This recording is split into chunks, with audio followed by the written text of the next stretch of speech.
Seigneur, ce matin, je peux voir les cœurs. Je peux voir les cœurs attristés, Seigneur. Je peux voir l'amertume dans les cœurs, Seigneur. Mais je sais que tu as une parole pour une femme. Je sais que tu as une parole pour un homme ce matin. Je sais que tu as une parole pour tout un chacun de nous ce matin. Je sais qu'en sortant de ce lieu, Seigneur, tu vas ôter toute amertume. Parce que tu es vivant. Je peux encore déclarer ce matin que mon Rédempteur est vivant. Je peux encore déclarer dans la vie d'un homme ce matin que ton Rédempteur est vivant. Je peux encore parler dans la vie d'une femme ce matin. Ne crains point, je suis avec toi. Ne crains point, je suis avec toi. Je connais les difficultés que tu traverses. Je connais tes problèmes. Mais ne crains point, je suis avec toi. Ton Rédempteur est vivant. Ton Rédempteur est vivant. Je suis vivant parmi vous. Oh Jésus, sois béni. Rabashikarara baskashikarara. Rababashikarara baskashikarara. Rababashikarara baskashikarara. Rababashikarara baskashikarara. Ribabashikarara baskashikarara. Rababashikarara baskashikarara. Gloire à toi Jésus. Gloire à toi Jésus. Gloire à toi Jésus. Rababashikarara. Oh Seigneur, touche l'église ce matin. Seigneur, touche l'église ce matin. Seigneur, accomplis ta promesse ce matin. Seigneur, touche la vie de ma soeur. Seigneur, touche la vie de mon frère. Alléluia.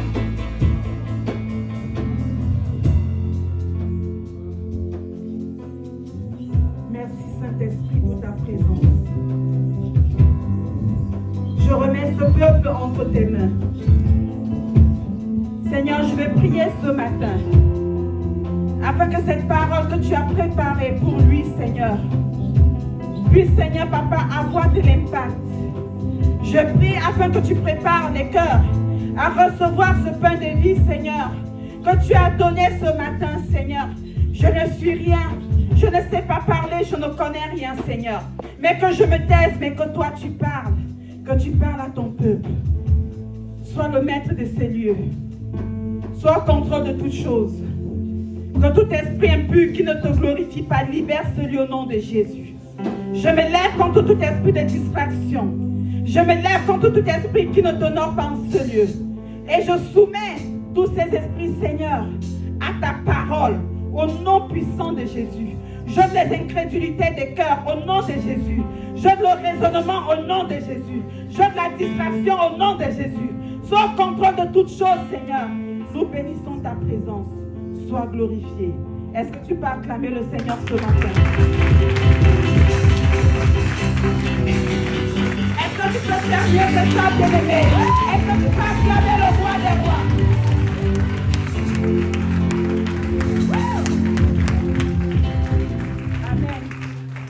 Bien-aimé, tu peux t'asseoir dans la présence du Seigneur. Bien-aimé, la parole que j'ai à te communiquer ce matin, en fait, ce n'est pas un thème prophétique comme j'en ai l'habitude. Mais ce matin, je viens soutenir une personne par cette parole.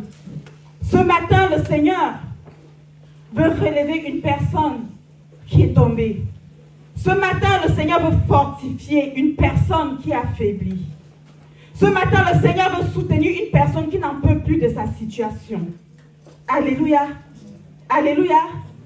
Alléluia. Est-ce que je peux avoir un peuple vivant ce matin? Je ne vous sens pas. Est-ce que je peux avoir un peuple vivant ce matin? Est-ce que je peux avoir votre amen ce matin? Alléluia. Cette parole va te faire du bien. Je sais que beaucoup d'entre vous, si le Seigneur m'a donné ce thème, c'est parce qu'il voit l'état du cœur de son peuple. Il y a des personnes qui sont découragées. Il y a des personnes qui n'en peuvent plus de leur situation. Mais le Seigneur a quelque chose pour toi ce matin. Tu rentreras d'ici étant rassuré. Alléluia. Est-ce que tu peux acclamer le Seigneur pour ta vie? Est-ce que tu peux acclamer le Seigneur pour ta vie, bien-aimé?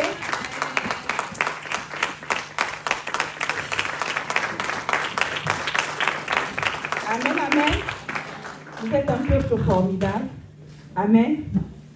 Avant de commencer ce message, je vais d'abord bénir la vie de mes parents spirituels. Alléluia.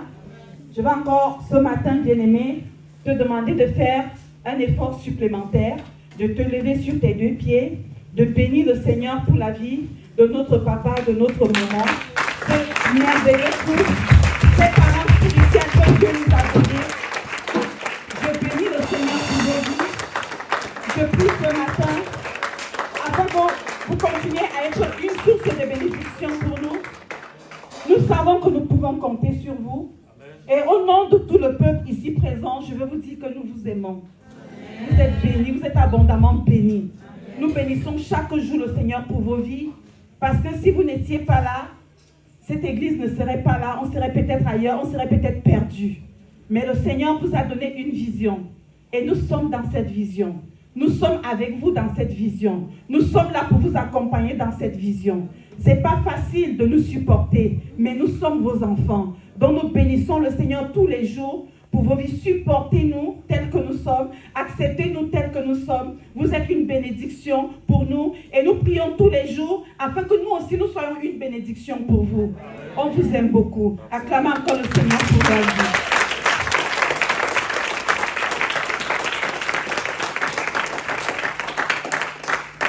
Alléluia, ne vous asseyez pas, ce n'est pas fini. Amen. Amen. Je voudrais qu'on acclame le Seigneur pour une personne que j'affectionne beaucoup, une personne que j'aime beaucoup, une personne, vraiment, c'est mon petit frère. Alléluia. C'est mon petit frère, je l'aime beaucoup, c'est notre Benjamin. Avec l'évangéliste Marie-Paul, c'est notre Benjamin. Il est notre chouchou. Alléluia. L'évangéliste est Nelson. Est-ce qu'on peut acclamer le Seigneur pour sa vie? Également pour la vie de son épouse, qui n'est pas là ce matin. Est-ce que tu peux faire mieux que ça? Parce qu'il est le lion et l'agneau. Alléluia. Alléluia. Ce matin, je vais également bénir le Seigneur pour la vie d'une servante de Dieu, d'un pasteur qui est présent au milieu de nous. Alléluia. Certaines personnes la connaissent, d'autres pas. Il s'agit du pasteur Capet qui est là, qui est venu rendre visite aujourd'hui. Est-ce que tu peux acclamer le Seigneur pour sa vie? Et pour la vie de M. Capet qui est là aussi, acclamez le Seigneur pour la vie. Nous bénissons Dieu pour votre présence parmi nous ce matin. Vous êtes bénis. Alléluia. Bien-aimés, vous pouvez vous asseoir dans la présence du Seigneur. Le message que j'ai pour toi ce matin, il n'est pas long. Alléluia. Il n'est pas long, mais il peut te faire du bien. Et il te fera du bien. Parce qu'il m'a fait du bien personnellement lorsque je le préparais. Alléluia. Alléluia. Amen. Même vos amen là, c'est compliqué.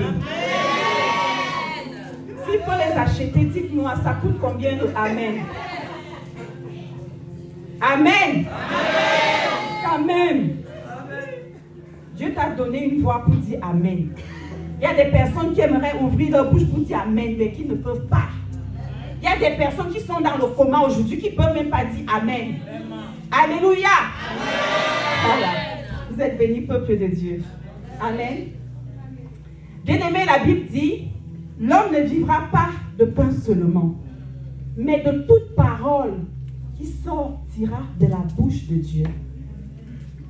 Quand la Bible dit que l'homme ne vivra pas de pain seulement, ça veut dire que l'homme vit de pain. Alléluia. Et ce pain dont on parle, c'est la nourriture physique. Quand tu manges, alléluia, cette nourriture que tu manges te fait du bien. Parce que ça apporte des nutriments dans ton corps. Ces nutriments-là qui te permettent d'être en santé. Ces nutriments-là qui renforcent ton système immunitaire. Et ce qui fait que quand la maladie vient, tes défenses immunitaires se lèvent pour attaquer la maladie, pour attaquer les bactéries, pour attaquer les virus. Alléluia. Donc, quand tu n'as pas assez, quand tu ne manges pas assez, quand tu es dénutri, tu es fragile. N'importe quelle maladie peut t'attaquer. N'importe quelle maladie peut te toucher. Parce que ton système immunitaire est très bas. Alléluia. Alléluia. Mais c'est pareil spirituellement.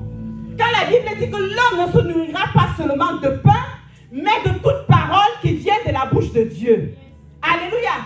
Ça veut dire que tu dois aussi te nourrir de la parole de Dieu. Alléluia. si tu ne manges pas la parole de Dieu, si tu n'es pas attaché à la parole de Dieu, bien-aimé, tu vas être dénutri. Bien-aimé, ton système immunitaire spirituel sera très délicat et tu seras touché lorsque le diable va t'attaquer. Il a dit à Josué que ce livre de la loi ne s'éloigne point de ta bouche. Médite-le jour et nuit, c'est ainsi que tu vas réussir dans tout ce que tu entreprendras de faire. Ça, c'est notre nourriture spirituelle. Alléluia. Lorsque Jésus a été attaqué dans le désert, c'était par la parole. Il avait la parole en lui. Il pouvait se défendre parce qu'il se nourrissait spirituellement de la parole. Il se nourrissait de jeûne. Alléluia. Ça fait qu'il n'a pas pu être touché par le diable. Bien-aimé, comment te nourris-tu spirituellement? Quelle est la nourriture spirituelle que tu manges? Il y a plusieurs nourritures. Hein? Quand Dieu parle de pain, il n'y a pas le pain physique. Il n'y a pas que le pain physique. Quand tu manges plusieurs repas. Il y a des repas qui te font mal digérer. Il y a des repas qui te rendent malade. Mais spirituellement aussi, tu manges quelle parole? C'est quelle parole tu entends? C'est quelle parole tu écoutes? C'est quelle parole tu mets en pratique? Alléluia. C'est quelle parole tu écoutes? Qu'est-ce que tu as entendu dire? Qu'est-ce que tu mets en pratique? Quelle parole manges-tu? À qui es-tu attaché? La parole de Dieu, c'est le pain de vie. Attache-toi à la parole de Dieu. Attache-toi à la nourriture qui te donne la vie. Le pain de vie. Alléluia. Alléluia. Bien-aimé, le service de la connaissance va me préparer Exode 15, verset 22 à 27. Je lis la parole avec révérence. Moïse fit partir Israël de la mer Rouge. Tu peux lire plus fort s'il te plaît. Moïse fit partir Israël de la mer Rouge. Moïse a fait partir Israël de la mer Rouge. Ils prirent la direction du désert de Shur. Lorsqu'ils sortent de la mer Rouge, ils prennent la direction du désert de Shur. Et après 3 journées de marche dans le désert, Après avoir marché 3 jours dans le désert, ils ne trouvèrent point d'eau. ils n'ont pas trouvé d'eau. Pendant 3 jours, ils ont marché, pas d'eau, même pas une seule goutte. Les réserves qu'ils ont ramenées de l'Égypte là, ils n'avaient plus rien dans leur bidon. Ils n'avaient plus rien. Pendant 3 jours, ils n'ont pas bu de l'eau. Ils arrivèrent à Mara. Ils arrivent à un coin, à un lieu dans le désert qui s'appelle Mara. Mais ils ne purent pas arriver à Mara. Mais ils ne purent pas boire de l'eau à Mara. Ils n'ont pas bu l'eau à Mara. Parce qu'elle était amère. Parce que l'eau était amère. C'est pourquoi ce lieu fut appelé Mara. Amen. Le peuple murmura contre Moïse. Le peuple, comme d'habitude, a murmuré contre Moïse. En disant, que boirons-nous? En disant, qu'est-ce qu'on va boire? Moïse cria à l'Éternel. Moïse s'est levé. Il a crié à l'Éternel. Il s'est mis à genoux. Il a crié à l'Éternel. Et l'Éternel m'indiqua un bois. Et l'Éternel lui a dit, Moïse, va chercher un bois. Qu'il jeta dans l'eau. Jette-le dans l'eau. Et l'eau devint douce. Et l'eau est devenue douce. Ce fut là que l'Éternel donna au peuple des lois et des ordonnances. Amen. Et ce fut là qu'il le mit à l'épreuve. Il dit, si tu écoutes attentivement la voix de l'Éternel ton Dieu, si tu fais ce qui est droit à ses yeux, si tu prêtes l'oreille à ses commandements, si tu observes toutes tes lois, je ne te frapperai d'aucune de tes maladies, dont j'ai frappé les Égyptiens, car je suis l'Éternel qui te guérit. Continue. Ils arrivèrent à Élim. Ils arrivèrent à Élim. Où il y avait donc 12 sources. Et à Élim, il y avait 12 sources d'eau. Et 70 palmiers. 70 palmiers. Ils campèrent là près de l'eau. Et ils sont restés là, près de l'eau, pendant un moment. Tu peux t'arrêter là. Est-ce que tu peux acclamer la parole? Amen, amen. Bien-aimé, je vais restituer le contexte. Amen. Dieu appelle Abraham. Et quand il appelle Abraham, Abraham engendre Isaac. Et Isaac engendre Jacob. Quand Jacob vient, Jacob lutte avec Dieu. Alléluia. Ça, c'est aussi un autre thème. Jacob lutte avec Dieu. C'est trop profond. Jacob lutte avec Dieu et il sort vainqueur de cette lutte. Et après qu'il soit sorti vainqueur, Dieu change son nom. Dieu lui donne le nom Israël. Donc désormais, il n'est plus appelé Jacob, il est appelé Israël. Alléluia. Et Israël va enfanter 12 fils. Et ce sont ces 12 fils-là qui vont constituer les 12 tribus d'Israël. Alléluia. Ces 12 tribus d'Israël vont aller en Égypte. Alléluia. Par le biais de Joseph. Ils vont rester en Égypte. Alléluia. Auparavant, Dieu avait prophétisé que ce peuple ira en esclavage pendant 4 siècles, donc pendant 400 ans. Et arrivant en Égypte, ils étaient tellement féconds qu'ils sont devenus plus nombreux que les Égyptiens.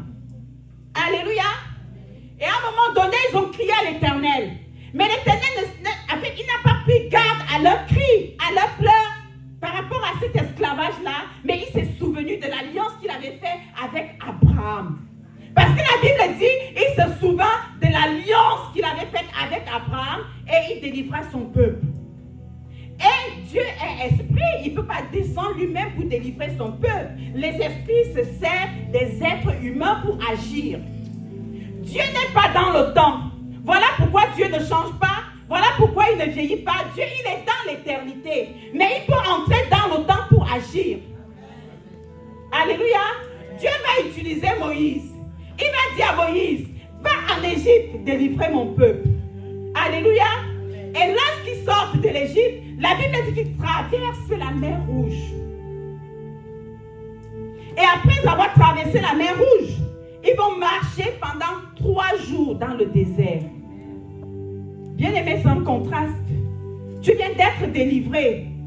Alléluia. Dieu vient de te sortir de quelque chose, mais tu rencontres encore un problème. Amen. Ils vont marcher 3 jours dans le désert sans boire. Et ils arrivent à un lieu appelé Mara. Ce nom existait déjà. Ce n'est pas les Israélites qui ont donné ce nom à Mara. Parce que la Bible dit qu'ils arrivaient à Mara. Ça veut dire que le nom existait déjà. Et quand ils arrivent à Mara, ils sont contents. Parce qu'ils ont trouvé de l'eau. Mais l'eau est inconsommable. L'eau est amère. Amen. Ils commençaient à murmurer. Alléluia. C'était leur problème, les murmures. Bien-aimés, nous aimons tellement murmurer. Ça, c'était mon problème. Ma fille me disait tout le temps, maman, tu aimes trop te plaindre. Tout le temps, je murmurais. Seigneur, je n'ai pas ceci. Seigneur, je n'ai pas cela. Seigneur, pourquoi ça? En fait, Dieu n'est pas notre ami. Dieu n'est pas notre copain. Dieu n'a pas de compte à nous rendre. Dieu fait ce qu'il veut et comme il veut. Alléluia. Il est égal à lui-même. Tu penses que Dieu, il va te rendre compte de ce qu'il fait pour lui demander, Seigneur, pourquoi ceci, Seigneur, pourquoi cela? Ce n'est pas ton ami. Il est Dieu. Il décide ce qu'il veut et il accomplit ce qu'il veut. Tout le temps, je murmurais. J'ai besoin de ceci. Seigneur, pourquoi ça? Seigneur, pourquoi ceci? Seigneur, je n'ai pas ceci. Mais avec ce qui m'est arrivé, quand j'ai failli tomber aveugle, alléluia, c'était une attaque. Parce qu'à l'hôpital, on n'a rien vu. On m'a fait l'IRM, scanner et tout. C'était spirituel. Mais au travers des attaques, Dieu peut t'enseigner. Au travers des attaques, Dieu veut t'enseigner, il veut t'apprendre quelque chose. Mais Dieu m'a appris à apprécier ce qu'il me donne. Et non de réclamer ce que je n'ai pas. Bien-aimé, tu dois apprendre à apprécier ce que tu as. Parce que ce que tu as, il y a quelqu'un d'autre qui prie pour avoir ce que tu as.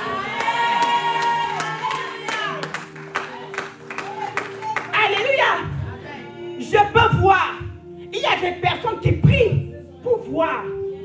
Alléluia. Parfois, je me réveillais en sursautant. Est-ce que je ne vois plus? J'allumais et j'arrivais quand même à voir des petits reflets de couleur. J'avais peur de tomber aveugle. J'avais peur de ne plus voir. Il y a des personnes qui aimeraient parler, mais qui ne peuvent pas parler. Il y a des personnes qui aimeraient entendre, mais qui ne peuvent pas entendre. Mais toi, tu as ça. C'est une grâce. Tout est grâce. Tout est grâce, bien-aimé. Ne pense pas que tu as ces choses-là parce que tu as mérité. Alléluia. Il y a des personnes en Afrique qui sont malades. Pour respirer, ils s'achètent l'oxygène. Et même ici, c'est parce que nous sommes dans un pays développé qu'on ne paye pas, mais on paye avec l'assurance maladie et autres. Mais là, tu respires. Tu n'as fait aucun effort. C'est Dieu qui te donne l'oxygène là. Et toi, tu vas te lever pour te plaindre. Parce que ton compte en banque est vide. Tu vas te lever pour te plaindre. Alléluia. Parce que tes enfants sont têtus. Tu vas te lever pour te plaindre. Sais-tu combien de femmes aimeraient enfanter? Sais-tu combien de femmes qui disent aujourd'hui, même si l'enfant les commande, je voudrais juste être enceinte, je voudrais juste allaiter un enfant.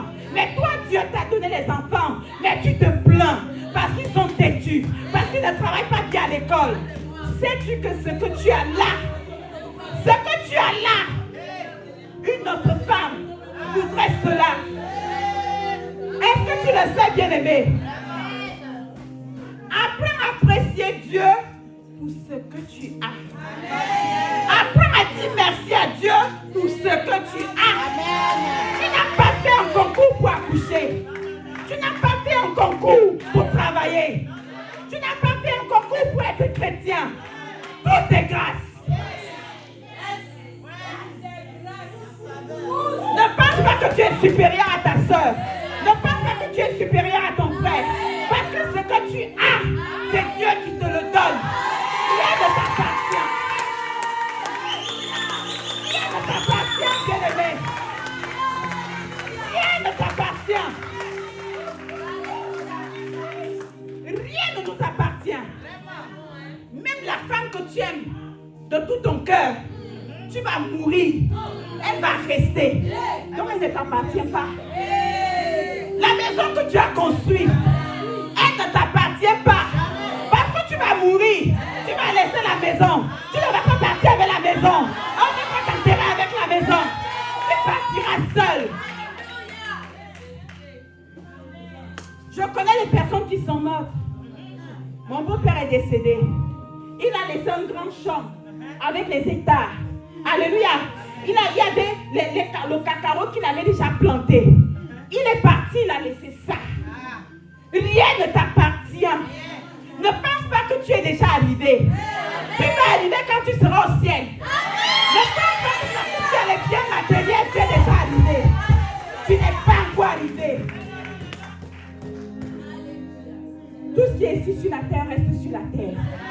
La seule chose qui t'appartient, c'est ton âme. Et tu entends? La seule chose qui t'appartient, c'est ton âme. Parce que quand tu vas partir, c'est ton âme qui va se présenter devant Dieu. C'est ton âme qui va te juger. La Bible dit que c'est l'âme qui paie, c'est elle qui mourra. Alléluia. On va t'enterrer avec ton, même si on t'enterre avec ton argent ne te servira plus à rien. Alléluia. Je parle à quelqu'un ce matin. La Bible dit que Moïse a jeté le bois dans Mara et l'eau est devenue douce. Alléluia. Le bois symbolise quoi pour les chrétiens? Quand je parle du bois, je pense à la croix. Alléluia. C'est-à-dire quand il a jeté le bois dans l'eau, le bois a absorbé l'amertume. C'est-à-dire le bois a pris sur lui toute l'amertume qu'il y avait dans Mara. Alléluia.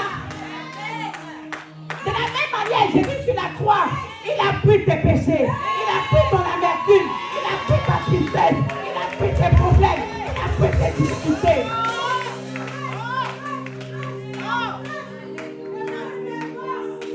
Il a tout pris. Il a pris l'amertume. Il a aspiré. Il a pris cela en toi.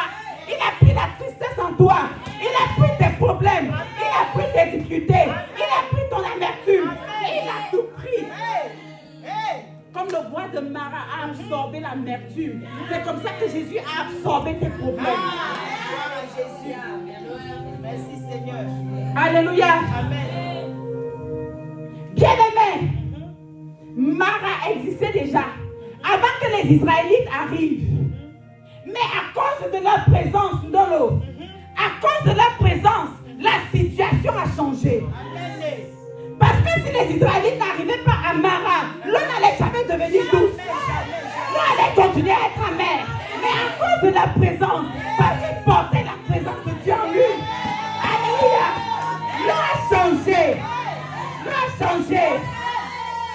À cause de toi, les difficultés de ta famille doivent changer. Parce que tu as Dieu en toi. Parce qu'il y a quelque chose en toi. La présence de Dieu change. Quand tu arrives quelque part, à cause de ta présence, s'il y avait des problèmes, les problèmes doivent s'arrêter. S'il y avait des difficultés, les difficultés doivent s'arrêter. Quelle que soit la situation, ta simple présence doit changer les choses. Alléluia.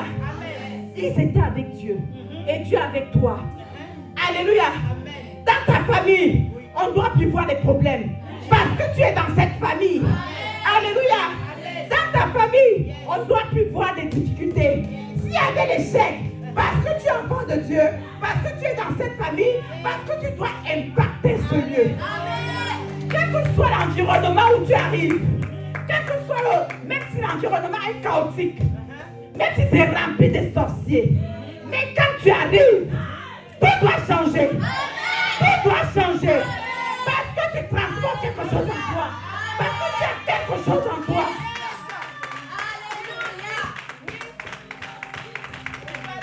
Mara avait la réputation d'amère. Quelle est la réputation que ta famille a? Peut-être qu'on raconte que dans ta famille, les femmes n'enfantent pas. Quelle est la réputation qu'il y a dans ta famille? Peut-être que dans ta famille, il y a la réputation. Comme quoi vous aurez des diplômes, mais vous n'allez jamais avoir un travail stable. Mais à cause de toi, tout doit changer. Tout doit changer. Je parle à quelqu'un ce matin.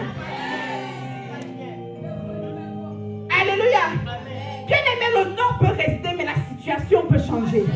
Parce que même lorsque les Israélites sont partis de là, ça n'a pas changé le nom de Mara.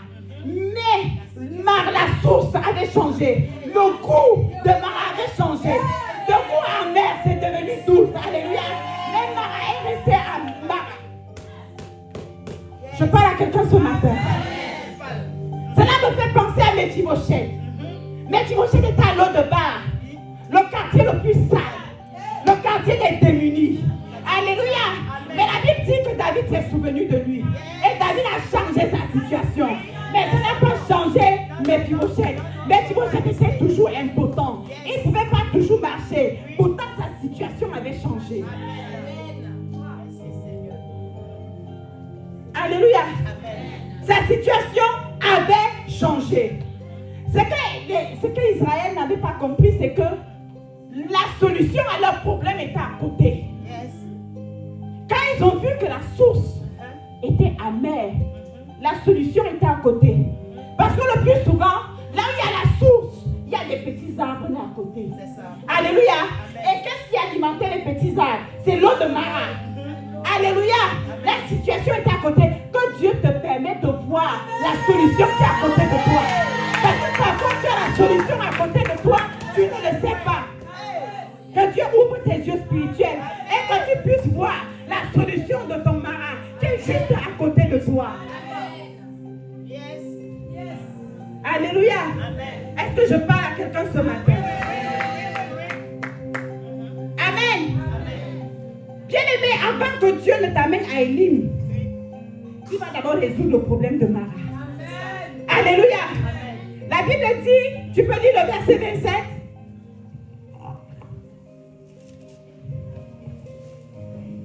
Ils arrivèrent à Élim, Ils arrivaient à Élim.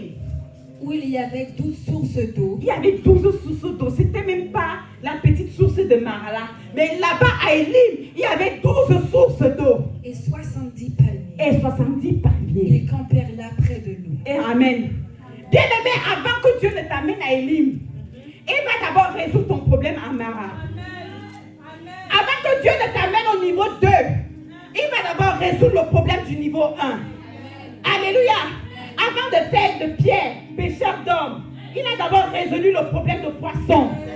Alléluia. Avant que Dieu ne te donne le pain de terrain, il va d'abord te donner de la providence pour payer ton loyer. Exactement. Dieu ne saute pas les étapes. Avant de te donner un mari, il te donne ta bonne chance. C'est ça. Alléluia. C'est oui. Ça c'est Dieu. Yes. Ça c'est Dieu. Amen. Avant de t'amener à Élim, il va d'abord résoudre le problème de Mara. Après maintenant, il va t'amener à Élim. Parce qu'à Élim, il y a de l'abondance. La Bible parle de 12 paniers. Et qui dit panier dit richesse. Alléluia. Parce que dans le panier, on peut avoir du vin. Dans le panier, on peut faire des balais. On peut avoir de l'huile. On peut avoir des chenilles. Nous, on mange des chenilles au Cameroun. Et c'est très bon même. C'est très bon même des chenilles, là, ça, la tête noire de chaque côté. Franchement, c'est trop bon, tu fais griller là. C'est succulent, il faut goûter. Alléluia. Amen. Donc, avant de résoudre le problème de Mara, avant de t'amener à Élim, il résout d'abord le problème de Mara. Il ne saute pas les étapes. Alléluia. Amen. Est-ce que je parle un peuple ce matin? Bien-aimé Mara, c'est le moment où Dieu te met à l'épreuve pour tester la dimension de ta foi. Alléluia. Bien-aimé, ne retourne pas en Égypte. Parce qu'il n'était pas très loin de l'Égypte. Hein. Il suffisait de faire 3 jours en arrière, de traverser la mer Rouge et de se retrouver en Égypte. Ne dis pas que oui, j'ai donné ma vie au Seigneur, mais je passe des moments difficiles, c'est normal. Parce que tu dois passer par Mara, bien-aimé. Mara, c'est le chemin qui t'amène à Élim. Si tu ne passes pas par Mara, tu ne peux pas arriver à Élim. Alléluia. Tu ne peux pas. Parce que Élim, c'est le lieu de repos. Élim, c'est le lieu de l'abondance. Mais tu dois passer par Mara. C'est là où tu passes des moments difficiles. C'est là où rien ne va dans ta vie. C'est là où tu ne comprends rien. Tu vas échec par échec. Tu n'avances pas. Pourtant, tu es avec Dieu. Pourtant, tu es avec Dieu. Mais tu murmures. Je vais te dire une chose. Plus tu murmures, bien-aimé, plus tu retardes ta bénédiction. Parce que c'était le problème des Israélites. Ils ont passé tout leur temps dans le désert à murmurer. Et ils ont passé plus de temps que prévu. Arrête de murmurer. Oui, il faut arrêter. Il faut arrêter, bien-aimé. Même si Mara demeure longtemps, je ne sais pas combien d'années tu es dans cette situation. Je ne sais pas depuis combien d'années tu souffres. Mais tu es en train de traverser ton Mara. Tu es en train de traverser ton Mara. Supporte, bien-aimé. Même si c'est compliqué, Diaco, reste dans ton Mara. Parce que Mara te prépare à entrer à Élim. Alléluia. Mara te prépare à entrer à Élim. Supporte, n'abandonne pas. Ne rentre pas en arrière. Ne le fais pas, bien-aimé. Même si le temps passe, quel que soit le temps qui passe, tu arriveras à Élim. Tu vas y arriver. Le Dieu que je sais ne ment pas. Quand il dit, il accomplit. Certainement, il t'a promis des choses. Certainement, il t'a dit des choses que tu ne vois pas encore à l'accomplissement. Il a dit aux Israélites, je vous amène dans un pays où coule le lait et le miel. Mais ils arrivent dans le désert et ils ont soif. Ils arrivent dans le désert et ils ont soif. Mara, c'est une étape qui t'introduit dans ta destinée. Alléluia. Avant que Joseph ne soit gouverneur en Égypte, il est passé par Mara. Bien-aimé, il a d'abord été esclave. Il a été prisonnier. Et il est devenu gouverneur. Il est passé par Mara. Toi, tu ne veux pas passer par Mara. Non, Dieu ne fonctionne pas comme ça. Les chrétiens aiment la vie facile. Parce qu'ils savent que Dieu a tout payé. Jésus a tout payé sur la croix. Donc je n'ai plus d'effort à fournir. Non, bien-aimé, tu as ta part. Tu as ta part, bien-aimé. Bien-aimé, tu as prié. Tu as dit à Dieu, je veux un mari. Et Dieu te donne un mari. Et maintenant, ça ne va pas dans ton foyer. Tu es en train de traverser ton marat. Parce que cet homme-là, il peut devenir un grand serviteur de Dieu demain. Tes enfants sont têtus aujourd'hui, tu te plains. Ces enfants, à cause de l'amertume dans ton cœur, ils sont des voyous, ils sont des dealers. Mais ces enfants-là, certainement, quelque part, ils ont une douceur en eux. Ils ont une douceur en eux. Ne désespère pas. Prie pour ton mari. Prie pour tes enfants. Il y a une douceur derrière. Après Mara, il y a une douceur. La patience. Alléluia. Jacques disait que heureux l'homme qui supporte patiemment dans l'épreuve. Patiemment dans l'épreuve. Donc dans l'épreuve, tu dois être patient. Ne te décourage pas. Nous sommes trop forts en découragement. Oh, je ne vais pas à l'église aujourd'hui. Je ne vais pas au culte. Ça ne va pas. Je suis découragée. Je ne comprends pas ma vie. C'est bon, ça suffit. Pourquoi aller à l'église et tout? Bien-aimé, si tu rates ton Mara, tu rates ton Élim. Tu dois être accroché à Mara. Alléluia. Alléluia. La Bible me parle encore de quelqu'un. Une femme que toutes les femmes ici connaissent. Elle a quitté Bethléem, la maison du pain. Parce qu'il y avait la famine. Elle allait chez les Moabites. Elle avait un mari et 2 enfants. Alléluia. Arrivée là-bas, bien-aimé, je vais te dire une chose. Si tu quittes la maison de Dieu, tu vas trouver la mort. Alléluia. Mais elle n'avait pas la révélation qui était sur son mari. Parce que la femme peut amener l'homme à changer de décision. Mais ce n'était pas une femme qui avait le caractère. Parce que son mari s'appelait Elimelech. Et dans Elimelech, il y a Elim. Alléluia. Mais elle n'a pas supporté Mara qui était la famine. Alléluia. Elle a suivi son mari. Ils sont partis à Bethléem. Alléluia. Elle n'a pas. Elle est rentrée dans triste. Elle avait tout perdu. Elle a perdu ses 2 fils. Elle a perdu son mari. Bien-aimé, si tu retournes en Égypte, tu vas tout perdre. Je peux te l'assurer. Si tu retournes en arrière, tu vas tout perdre. Ne retourne pas. Elle a perdu ses 2 fils. Elle a perdu son mari. Elle est restée l'ombre d'elle-même. Alléluia. Et finalement, elle n'a plus rien. Même sa beauté, même elle a perdu. Son éclat, son élégance. Sachant que Naomi, elle s'appelait Naomi. Naomi s'appelle gracieuse. C'est-à-dire la femme qui a la grâce. Mais au lieu de la grâce, elle avait la disgrâce. Pourquoi? Parce qu'elle n'est pas restée dans la volonté de Dieu. Là où Dieu te place, il faut rester là. Parce que quand Dieu te place quelque part, c'est parce qu'il a un projet pour toi. C'est parce qu'il a un plan pour toi. Elle est partie. Là où elle a perdu toute sa famille. Elle a perdu les personnes qu'elle avait de plus chères dans sa vie.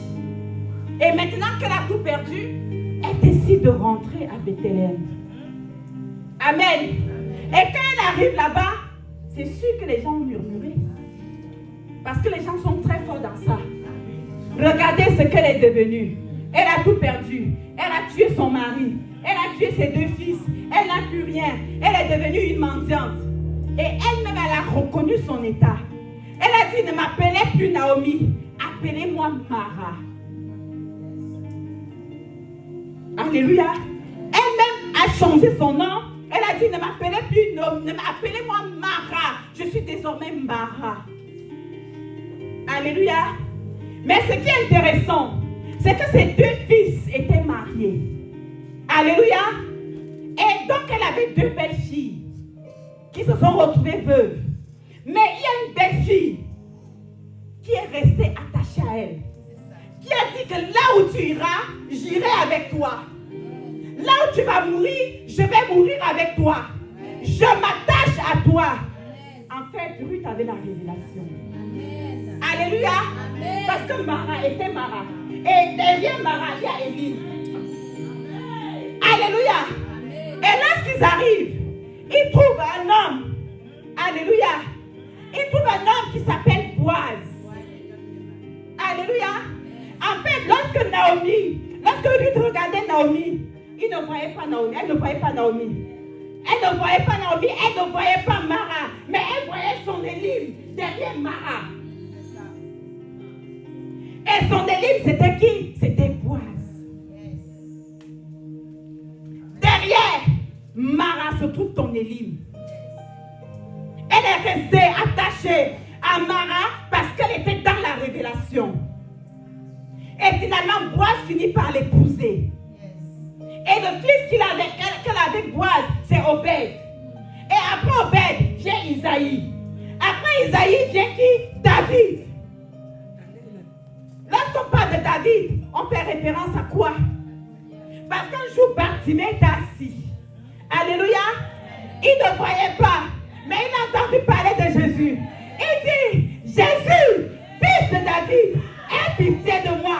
Alors David vient de qui? David vient de Mara. Alléluia. Sans Mara, il n'y a pas de David. Sans Mara, il n'y a pas de Jésus.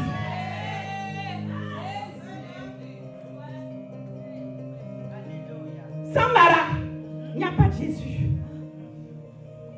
Parce que si Ruth ne suivait pas Mara, on n'allait pas avoir David. Et quand on parle de Jésus, souvent on dit fils de David. On n'allait pas avoir Jésus. Elle était dans la révélation. Je vais parler à une personne ce matin. Bien-aimé, c'est dur, c'est compliqué. N'abandonne pas. C'est pas interdit de pleurer. Pleure, mais n'abandonne pas. Ne rentre pas en arrière. Parce que derrière ton Mara, il y a Élim. Derrière ton Mara, il y a la bénédiction. Sache que Dieu t'a déjà précédé, Élim. La souffrance que tu souffres aujourd'hui, Dieu t'a déjà précédé. Mara symbolise la souffrance. Même Jésus sur la croix, il est passé par Mara. Mais après la croix, c'était une couronne de gloire qui l'attendait. Ne désespère pas. Je ne sais pas depuis combien de temps tu es dans ton Mara. Tu es découragé. Rien ne va dans ta vie. Tu te dis non, c'est bon, je n'ai plus d'avenir. Non, c'est bon, je n'ai plus rien. Non, je laisse tout tomber. Il y a même certains qui disent que je ne prie plus.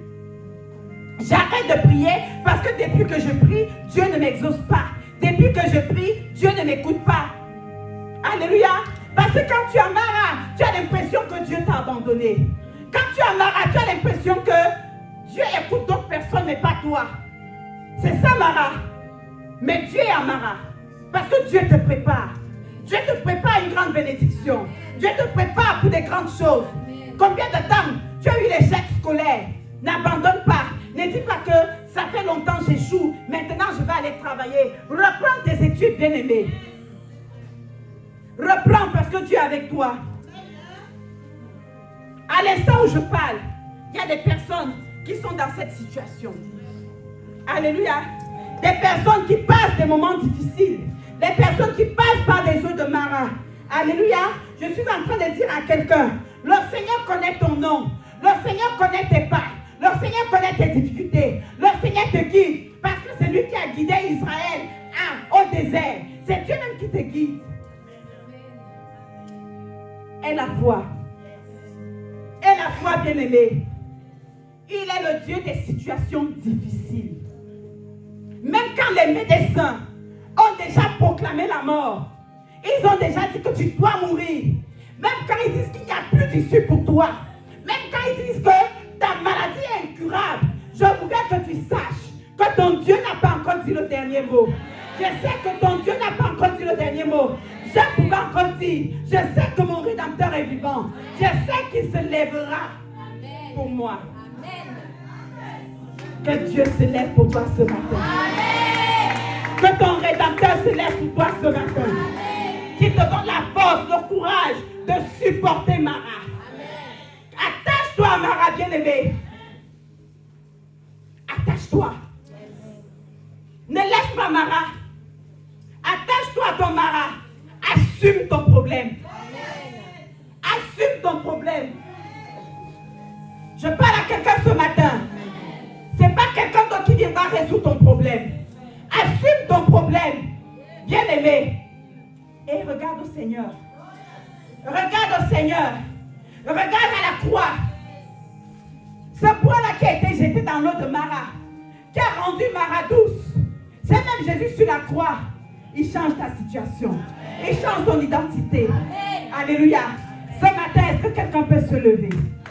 Est-ce que tu peux te lever dans la présence du Seigneur? Il est capable, ne doute pas de Dieu. Parce que j'ai l'impression que parfois, nous, enfants de Dieu, on doute de Dieu. Bien-aimés, est-ce que vous connaissez ce Dieu que nous servons? Est-ce que vous connaissez l'immensité de sa grandeur? Est-ce que vous connaissez l'immensité de sa puissance? Qu'est-ce qui est impossible à Dieu? Qu'est-ce qui peut retenir Dieu? Qu'est-ce qui peut empêcher Dieu de vous exaucer? Mais le Dieu là, il veut voir jusqu'où va ta foi. Il veut voir si tu veux abandonner. Alléluia. Tout n'est pas fini pour toi. Tout n'est pas foutu pour toi. Alléluia. Je vais te dire ce matin que Dieu a le dernier mot. Dieu a le dernier mot pour ta vie. Dieu a le dernier mot pour ta santé. Dieu a le dernier mot pour tes affaires, pour ta famille. Dieu a le dernier mot. Accroche-toi à Jésus. Alléluia. Ce matin, tu vas tout simplement élever les mains. Tu vas prier. Tu vas dire, Seigneur, me voici. Ne répète pas. Je te dis juste ce que tu dois dire. J'oriente ta prière. Tu vas lui dire, Seigneur, me voici devant toi. Tu connais le Mara. Tu connais le Mara, cette situation-là qui est amère dans ma vie. Tu connais mon foyer qui est amer. Tu connais ma santé qui est amère. Mais je sais que par ta puissance, tu peux apporter de la douceur. Tu peux apporter la solution. Dieu est capable. C'est pour toi ce matin. Dieu veut te sortir de ton Mara ce matin. Mais il veut que tu aies foi en lui. Élève ta voix, prie au nom de Jésus.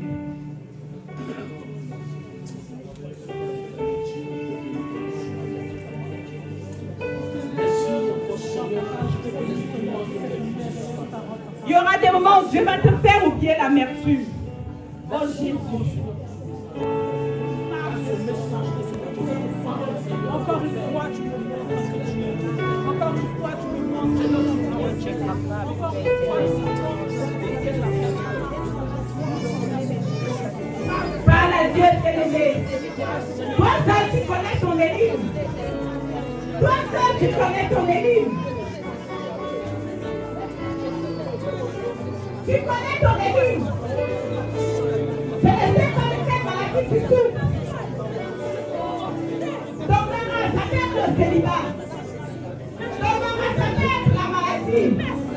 Les problèmes financiers. Les problèmes de ton foyer. Les problèmes dans ta famille. Ça passe sur ton mari. Pas la tête de Dieu. Tu m'as pris encore plus davantage à compter sur toi, à m'abandonner en ton à te regarder en toi, à Jésus.